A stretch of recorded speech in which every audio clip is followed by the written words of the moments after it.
সেটা কি আবহাওয়া খারাপ না? অবশ্যই আবহাওয়া খারাপ, রোদের মধ্যে আবার কিসের পরীক্ষা? মিলন কাকার পদত্যাগ নিশ্চিত করতে হবে।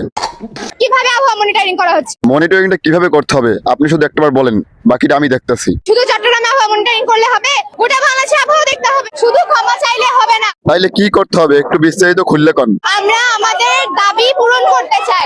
দাবিটা কি আপনাদের? অটোপাস লাগবে নাকি? আমরা অটোপাস চাই না, আমরা কখনোই বলি না আমাদের অটোপাস চাই। কিন্তু আপনি পরীক্ষা দিলে তো রেজাল্টও খারাপ করেন। হ্যাঁ, আমি পরীক্ষা দিয়ে রেজাল্ট খারাপ করছি। তাইলে আপনি একটা টিকটক আইডি খোলেন, আপনি কিন্তু ভালোই নাচতে নাচতে কথা কইতে পারেন। আজকে রোদ উঠছে, এই রোদের মধ্যে পরীক্ষা দিচ্ছি, এটা কি আবহাওয়া খারাপ না? তোর পরীক্ষা দিতে কইস কেটা? তুই বিয়ে কর, বিয়ে করে সংসার কর।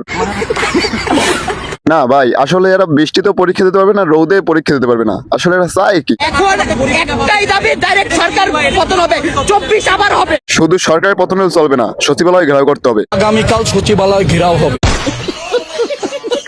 না আসলে ওদের এই আন্দোলনটা আসলেই যৌক্তিক ছিল। এই খারাপ আবহাওয়া আসলে পরীক্ষা দেওয়াটা খুবই ডিফিকাল্ট ছিল বিষয়টা। এখন এই আবহাওয়ায় পরীক্ষা স্থগিত করা আসলে উচিত ছিল, কিন্তু এখন ওরা যা করতেছে এটা আসলেই জোকারি করতেছে। আজকে রোদ উঠছে, এই রোদের মধ্যে পরীক্ষা দিচ্ছি, এটা কি আবহাওয়া খারাপ না? হ্যাঁ হ্যাঁ হ্যাঁ।